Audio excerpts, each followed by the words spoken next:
Mga gamers, nagbabalik na naman tayo dito sa Minecraft video. At ngayon guys, nagbabalik na naman tayo dito sa Prisocraft. At ngayon guys, as you can see guys, apat kami nandito. Andito si GCMC, Steps Father, yung bago naming member, at si Dimwell. So ayan guys, you can see guys. So ngayon panibagong araw, panibagong episode na naman tayo. At nandito tayo sa episode 5. So ngayon mga gamers, gagawa na naman tayo ng panibagong gagawin. At gagawa tayo ngayon ng shop. So ngayon samahan nyo ako guys. Kukuha tayo ng mga materials na gagamitin natin. Let's go! So ngayon guys, at dito guys, kukunin na natin yung ating mga materials. So ngayon, kukunin natin yung magiging materials natin. And ang materials natin guys, kukuha tayo dito ng spruce fence. At kukuha din tayo dito ng barrel. So nagdigan natin itong barrel natin. At kukuha din tayo guys ng spruce trapdoor at saka kukuha din tayo dito ng yung cobblestone wall. So yun lang yung gagamitin natin para shop natin dito sa Prisocraft Season 1. So ngayon guys, pupunta na tayo sa shopping district. And bago yun, magbabayad pala muna tayo ng permit sa permit office. So kahit ako yung mayor dito sa Prisocraft guys, ay kailangan ko pa rin magbayad ng permit para sa ating shop. So, kukuha muna tayo ng diamonds guys. So, ayan guys, nakikita nyo meron tayo dito 1 block of diamond. At ito yung ating pambayad sa ating permit. So, ngayon, punta na tayo sa spawn point. And pagkatapos natin sa spawn point, pagbayad natin sa permit is pupunta na tayo guys sa shopping district at itatayo na natin yung ating first shop. So, ayun guys, punta na tayo sa spawn point. Ayan, so ayun guys. So bawat season para namin dito sa Prisocraft guys is 1 month dito guys. So every season is 1 month. So ngayong March is season 1. Pagdating ng April 1 is season 2 na po guys. And pagdating ng May is season 3 na. So 1 month lang guys. So ito na, simulan na dito yung shopping district. And di ko alam kung saan tayo magtatayo ng shop. So mamimili tayo dito. So I think ito yung magandang spots para magtayo na shop. Kasi magdamukad siya papunta dito sa spawn point at pabalik sa base area. So ayun guys, and bayad na tayo dito sa permit office. And then nga yung permit office na ginawa natin guys. So yung permit is nasa bahay and dito na lang tayo magbabayad. So ito natin ilagay mga bayad namin para walang nakawa na mangyari. So yun guys, lagyan natin dito yung bayad natin. So yun, kung makita nilagay ko na guys ha. So yun na yung permit natin guys. So punta tayo sa shopping district. At tayo po guys ay gagawa na po ng shop. So tara guys, gawa na tayo ng shop. So may nakita na akong spot para gumawa ng shop. So tara guys, let's go na. So sa tingin ko guys, ako pa lang yung unang magkakaroon dito, magtatayo ng shop dito sa shopping district. Kasi yung iba natin is nag-iipon pa ng mga diamonds at iba pa katulad ng iron at gold. So ayun guys, dito natin balak. So papakita ko sa inyo kung saan ko balak magtayo ng shop. So dito ko siya balak ilagay. Yan dito sa area na to. Ito dito.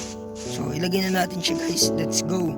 So ang una natin gawin is bilang lang tayo dito 1, 2, 3. So yan, dalawa. So yan guys no. So bibilang na tayo dito. So siguro dito natin yung ilagay isa. Tapos bilang tayo ng dalawa. At dito. Tapos dito guys, tatlo. Yan. Tapos dito. So basta siguro yan guys. Tapos sunod is lagyan natin ng spruce fence guys. Yan. Ay hindi. Pagpala muna spruce fence. I think mas maganda siya if muna yung cobblestone wall muna. Yan. Tapos lahat guys, lagyan natin guys ng cobblestone wall. Yan. Tsaka dito. Tapos guys, isunod natin yung spruce fence dito sa taas. Yan. Tapos dito sa kabila, isa pa. At dito sa pangatlo at pinakahuli. Ayan guys. Tapos guys, sunod natin ay lalagyan natin guys ng bubong. So, ayun. So, lagyan natin siya ng bubong guys. So, hanap na ako dito pang akit. So, okay, kumuha muna ito dito. Pagkuha natin guys. Ayan. So,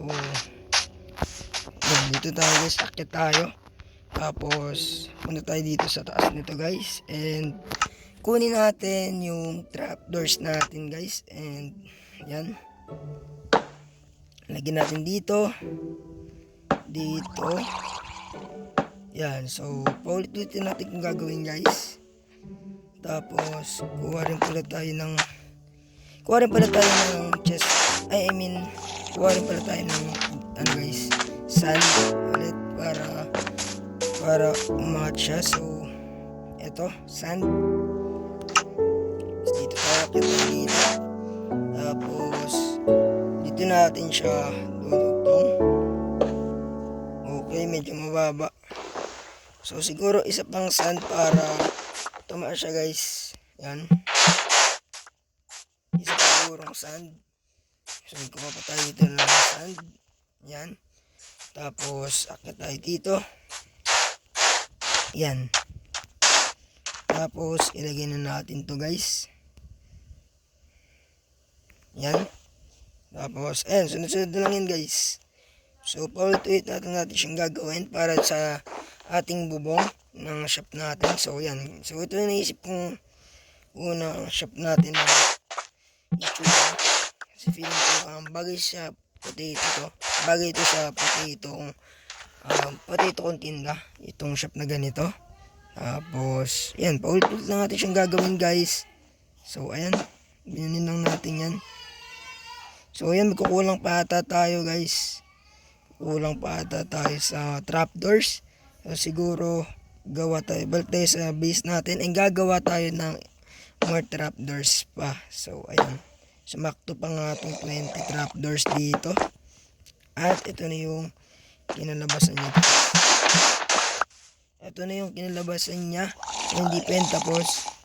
1, 2, 3, 4, 5, 6, 7, 8, 9, 10. So, kailangan pa natin ng 10 trapdoors guys. So, balik muna tayo sa ating base.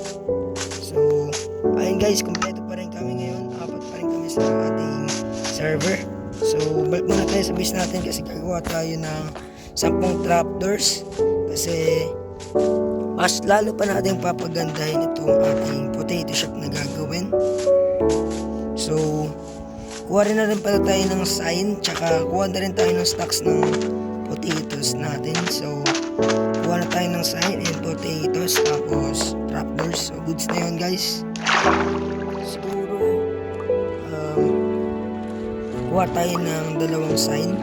Tapos, 10 trapdoors. Tapos, kuha na rin tayo trapdoors. Tapos, sign. Tapos, doon. Pero yun lang. So, ito. Kuha tayo dito ng wood siguro. Tapos, kuha tayo dito ng spruce log kasi gagawa tayo ng trapdoors. Ayan. So, gagawa tayo dito ng ating yan. Tapos, gawa tayo dito ng trapdoors. So, tagda pa natin to guys. Kailangan 10 yan. Yan. So, sakto na yan 12 na yan guys. Yan, sakto na yan 12. Tapos, kailangan din natin ng sign. So, ayan. So, kailangan pala natin ng stick. So, kuha tayo ng stick.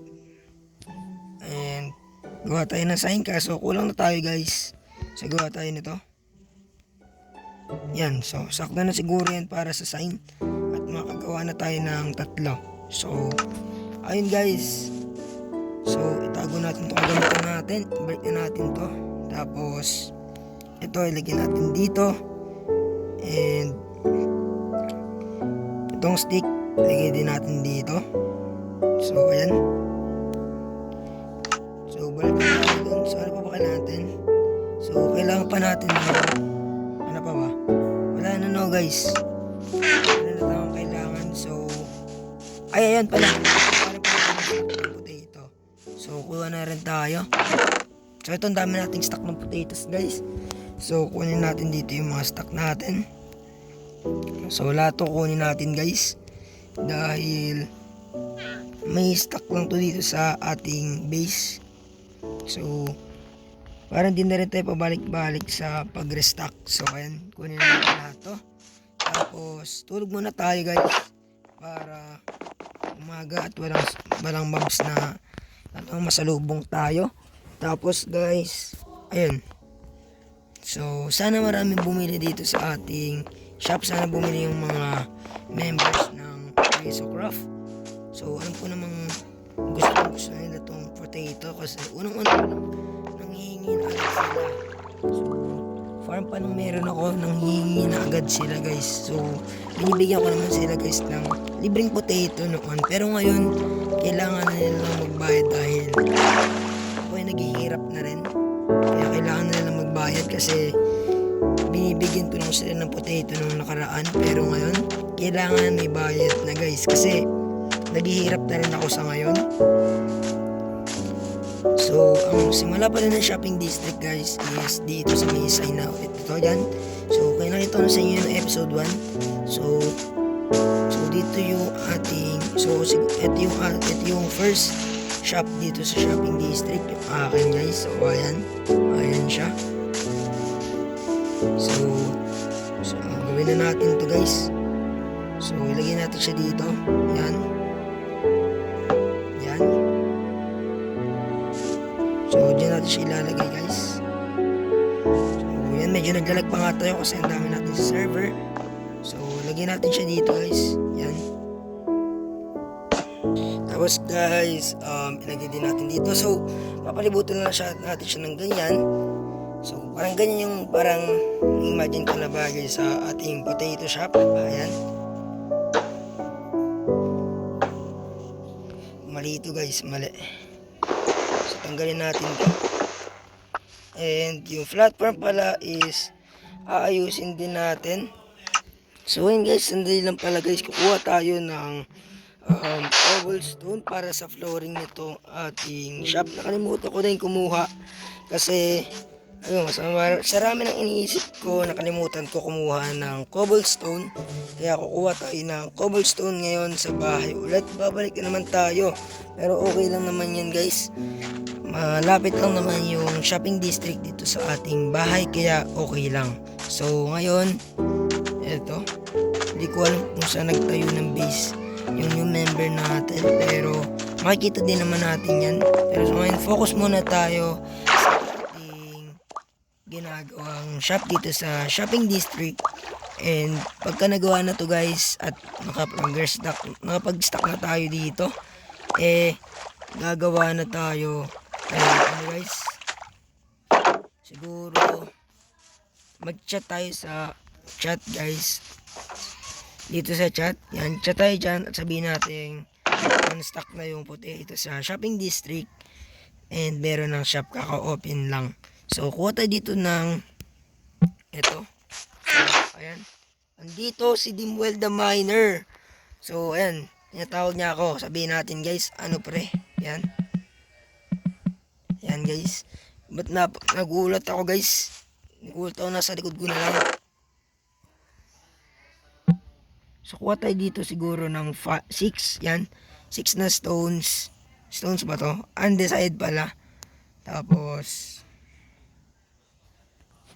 kuha tayo dito ng stone guys, mga 5. And 6 din. Mali, ito dapat. So kuha rin tayo dito ng mga siguro 6 din. Yan. So tapos guys, cobblestone din siguro. Kuha tayo dito ng mga 6 din. So nakuha natin yung isang stack ng stone. Grabe naman to. So lagyan natin dito. At ibabalik na natin tong iba dito guys. So yan. Balik natin siya dito. So good na to guys. So ito may sinasabi siya sa akin guys. At ang sabi niya ay mga tools ko tayo nawit. Ay sakit. So yun guys, na-dispon daw yung diamonds niya.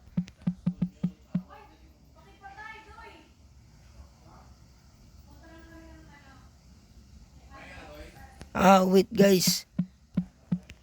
So ayan, nagtitinda daw siya ng bone meal guys. So ito naman natin kung bone meal binibenta niya.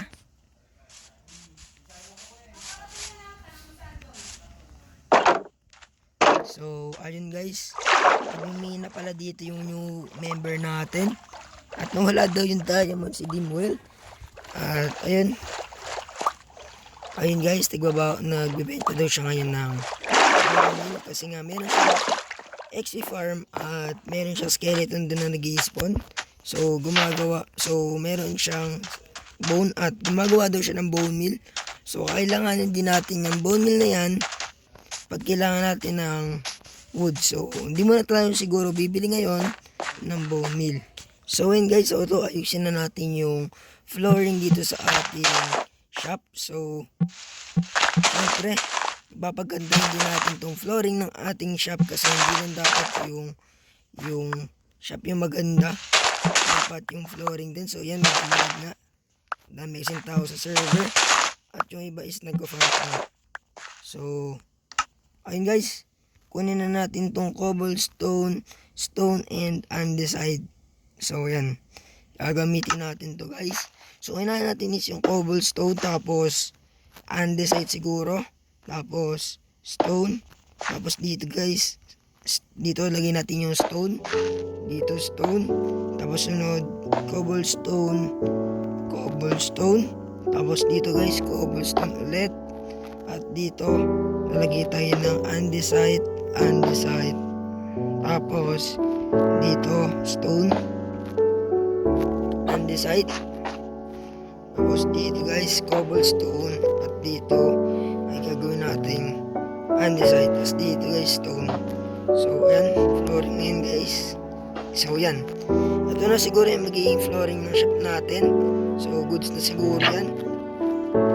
Tapos guys, kunin natin dito yung ating spruce sign.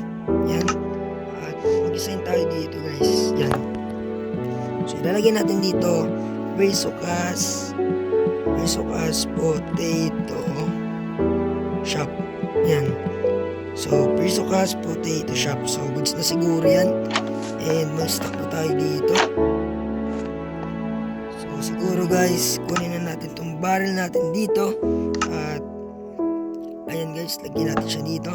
Ayan, tapos maglagay tayo dito ng sign guys.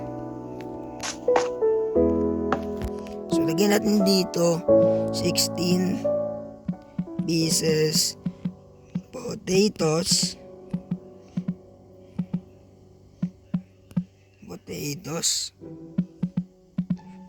16 pieces potato equals 1 diamond. So ganyan lang yung ating tinda guys. So siguro 16 pieces na potato is 1 diamond. So lagyan na natin dito yung ating mga stocks. Ayan, so mukhang sobra pa nga yung stocks natin guys, pero sana magkasya siya.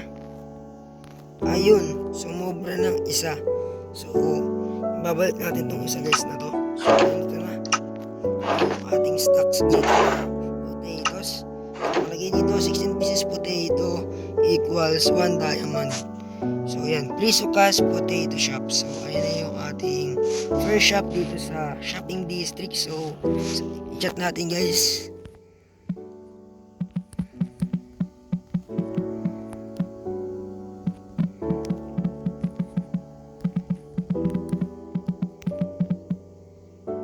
So ayan, chat natin guys. Potato shop sa shopping district is open. Tapos sabihin natin, bumili na kayo guys. So ayun, meron daw dito si Dimwell 57 bone meal.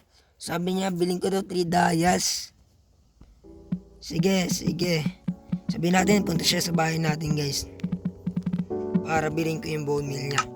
So ito, goods na yan. So bibili tayo ng bone meal. Siguro kailangan din natin yung bone meal guys, kasi medyo nagkukulang tayo sa woods, kasi nga may one stock lang tayong woods doon. So baka siguro next episode is may gagawin na naman tayo. Baka wala tayong maging materials na woods, kaya gagawa tayo guys ng bibili tayo ng bone meal. So yan.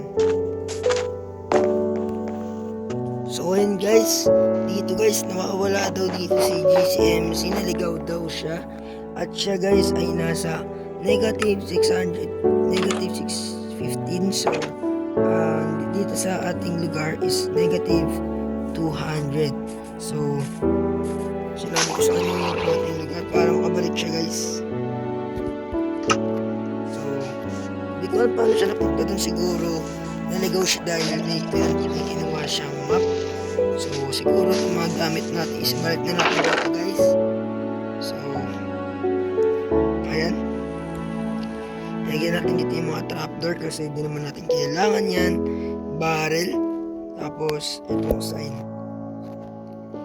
Tapos guys, itong ating mga blocks na nag-work natin dito.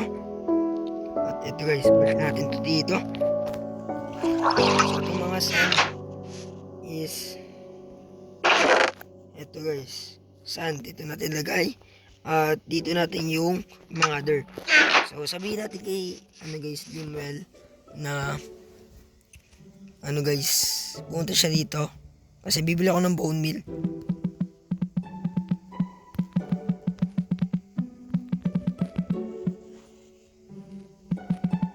So yan guys, charot natin siya. So ang isang bone meal daw guys, so one stack daw ng bone meal is 3 diamonds. It's fair naman guys. So kuha tayo diamond. So ayun guys, at dito guys nakuha na natin yung PC permit or Plisocraft permit. So lalagyan na siya natin dito guys ng pangalan. So PC permit, lagyan natin dito is potato shop. Yan guys, PC permit potato shop. Yan. Tapos ito na siya, PC permit potato shop. So ilagay na natin to sa kwarto natin na guys, may pruweba na meron tayong permit. So dito natin ilalagay yung mga permit natin. Ayan, may permit tayo guys sa ating potato shop. Nagbayad tayo. So tanungin natin ulit si Dimwell kung nasan siya. So ayan, siguro punta na lang ako dun sa base niya para bumili ng bone meal. Kasi iniisip niya daw yung kanyang mga tools na naipon na nawala at nag-destroy. So ngayon pupunta tayo dito sa base nila. So ayan guys, ito na lang kami dito. Offline pala yung new member. Ito yung sugarcane farm dito guys. So ayan guys, dito tayo. So yan, nandito pa lang yung 116 pieces ni guys, ni GCMC. So bumili na ako dyan kahapon. So ngayon bibili tayo ng bone meal kay Dimel. So ay nakikita ko na yung kanyang name tag. So sasalubuhin ko na siya guys. So 3 diamonds daw. So yun, pasensya na kayo guys, medyo pause ako ngayon kasi nasobra na ako sa kakasigaw. And ito, bigyan na natin ng bayad natin guys. And 3 diamonds is equivalent to 1 stack ng bone meal. So ayun guys, sabihin natin sa kanya guys ay thank you. Ayan. So 3 diamonds is equivalent to 1 stack of bone meal. Grabe.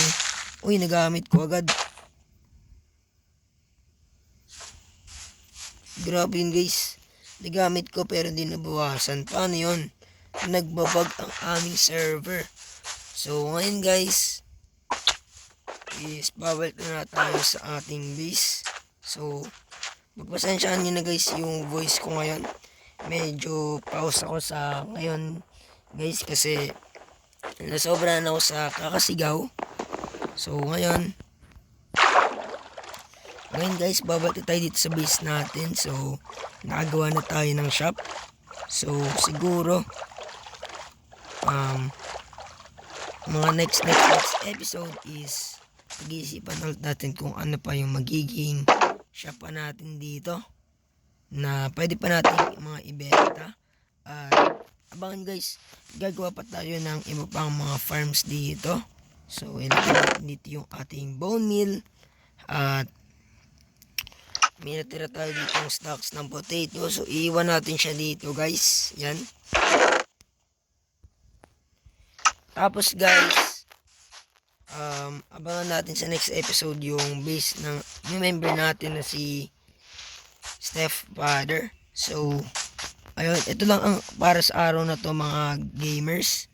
So, thanks for watching. So, please like, share, and comment, and subscribe. And pakiclick na rin pala ng notification bell para lagi kayong updated sa mga videos namin. And para mapanood nyo at makasubaybay kayo sa mga episodes dito sa Prisocraft. So, sana nag-enjoy kayo sa videos namin guys. So, panoorin nyo pala iba naming videos sa episode videos ng mga members natin sa mga channels nila. So, hanapin nyo na sila guys, si GCMCPH at si King Liam Gaming. So, ayun guys, ito lang para sa araw ngayon. So, yun lang guys, paalam.